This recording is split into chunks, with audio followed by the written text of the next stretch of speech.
Alors bonjour à tous et à toutes, bienvenue sur ma chaîne by Cell Coaching Tarot et Oracle. Alors je vous retrouve aujourd'hui pour le signe de la Balance pour le mois de juin 2022. Alors nous allons voir ensemble les énergies qu'il vous faudrait cultiver sur ce mois, l'énergie qui pourrait vous nuire, les recommandations des guides, un conseil d'Alice et la pierre qui vous est conseillé de porter.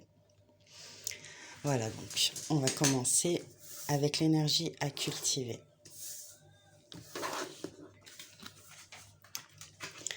Alors ici, nous avons le 3 de denier. Donc ici, on pourrait vous conseiller de cultiver les nouvelles rencontres. Aussi bien dans le milieu professionnel que personnel, mais moi j'y verrais plus dans le milieu professionnel en fait. Plus dans le sens étoffer votre réseau quoi. Mais aussi de vous ouvrir à de nouveaux horizons, nouvelles régions, pays, pas vous restreindre en fait. On peut aussi vouloir vous dire d'accepter les conseils, les remarques, sans vous vexer, plutôt le prendre comme une opportunité de faire mieux en fait, de vous améliorer. Alors ensuite, nous avons la libération. Vous avez la capacité de donner des énergies indésirables aux forces aimantes de la nature. Donc vous avez la capacité de vous décharger de vos énergies négatives dans la nature. Moi c'est ce que j'entends là.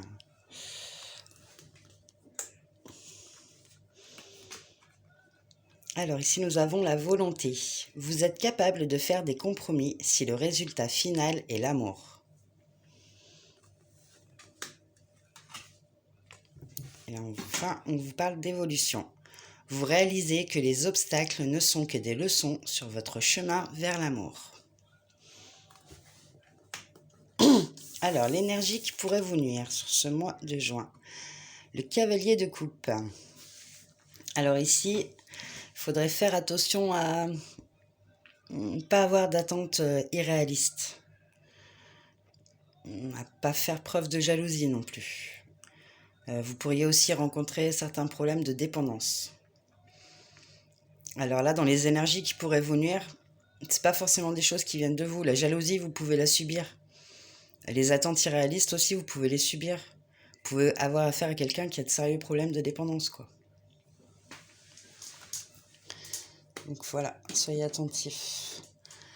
Alors, les recommandations des guides. Donc nous avons... Ah, comment ça s'appelle déjà? La moralité? Non. Bah alors, elle est pas mal. Maturité, excusez-moi. Faire des compromis. L'harmonie. La isolation. À l'anglais, c'est pas facile, hein, je suis désolée, mais... La moralité. L'avare, pardon. Et les projections.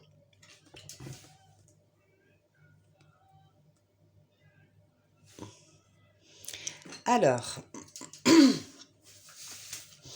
ici avec la maturité, on vient vous dire, pardon, excusez-moi, que vous êtes mûr, vous êtes prêt à partager vos richesses intérieures, que ce soit au travail, dans vos relations, vos expériences quotidiennes.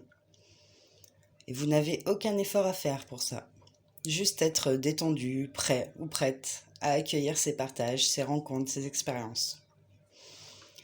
Ensuite, pour tous ceux qui ont été confrontés à un deuil, ou même à une séparation hein, parfois, il serait bon pour vous de peut-être passer par la méditation pour aller chercher dans vos profondeurs intérieures, pour retrouver la lumière et voir la mort, voir la mort comme une porte vers le divin et une fin comme une opportunité de commencer quelque chose d'autre.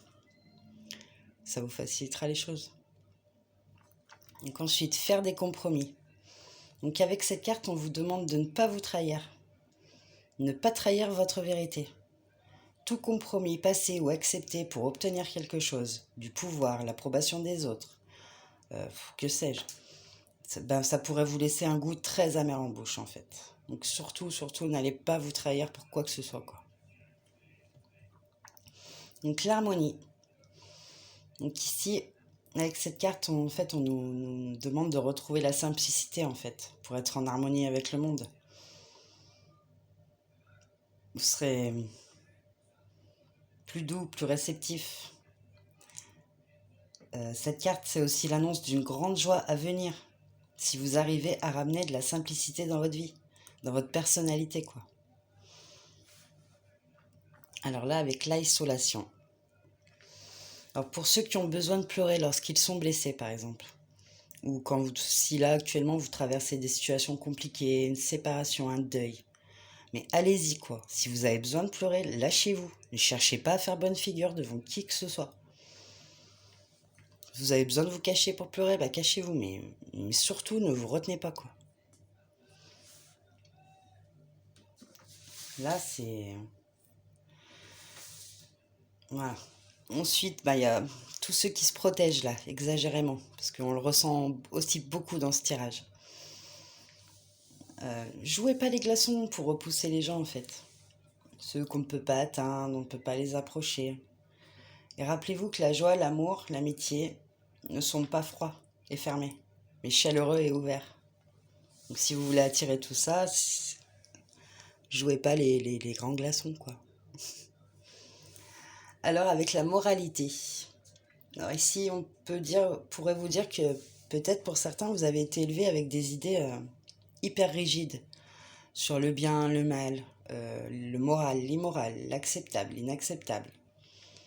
Et qui serait peut-être bon pour vous de sortir de tous ces conditionnements en fait et aller chercher votre vérité en fait, votre moralité, votre discipline de vie, ce qui vous correspond, ce qui vous convient à vous. Parce que finalement, tous ces conditionnements, ils vous enferment, ils vous restreignent. Donc avec l'avare. Donc regardez cette femme, elle est... Bah, déjà son visage, il est tout pas beau, quoi, comme un vieux pruneau, quoi. Et puis elle est planquée derrière sa forteresse avec son trésor là qu'elle garde. Là ici vraiment on vous conseille quoi, ne vous enfermez pas dans une forteresse. Que ce soit pour protéger votre argent, je sais pas moi, votre coffre à bijoux super bien rempli. J'en sais rien, ce que vous pourriez protéger quoi, peu importe, ça c'est libre à chacun. Si c'est pour vous protéger vous-même, c'est inutile en fait. Cette carte elle vous demande aussi de vous questionner sur ce à quoi vous vous accrochez. Pourquoi vous vous accrochez autant? Pourquoi vous vous protégez autant aussi? En tout cas, quels que soient les trésors que vous protégez derrière cette forteresse, on vous conseille d'être dans l'ouverture, le partage, sans crainte, peur. Peurs qui sont peut-être conditionnées justement par votre éducation, votre parcours. Puis après, on a les projections, donc ça correspond encore, quoi. Regardez l'homme et la femme sur cette carte, ils sont face à face, pourtant ils ne se regardent pas du tout, quoi. Ils se voient avec le prisme de leur projection, en fait.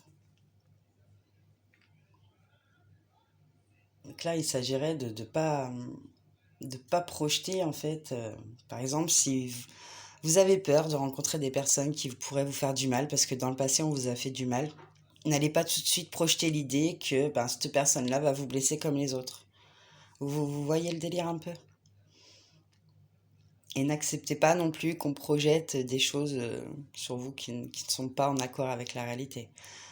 Mais là, j'y verrais plutôt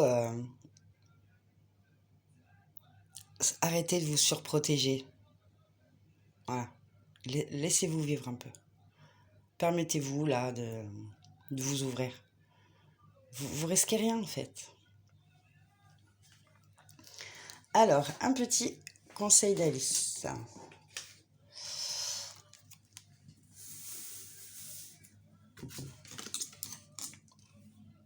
Alors, brille comme une bougie. Brillez comme une bougie, pardon. Vous vous en sortirez. Donc, le message de la carte, c'est en gros, votre lumière divine est forte.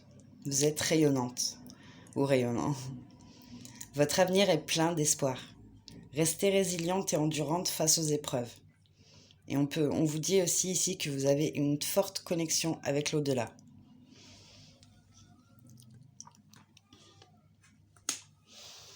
Alors, la pierre qu'on vous recommande de porter sur ce mois, donc l'œil de tigre. Donc, si ça vous intéresse, j'ai fait une vidéo sur cette pierre. Donc, elle vous permettra d'équilibrer votre chakra du plexus solaire. Donc, ça va vous ramener la confiance en vous, en fait. Et surtout, c'est une pierre de protection qui va vous protéger des énergies négatives. Donc, voilà, c'est... Si vous en possédez une, n'hésitez pas, quoi. Portez-la tous les jours, quoi. N'oubliez pas de la décharger, de la recharger à la pleine lune. Et puis voilà, quoi. Donc, ce sera tout pour moi. À bientôt pour la prochaine vidéo.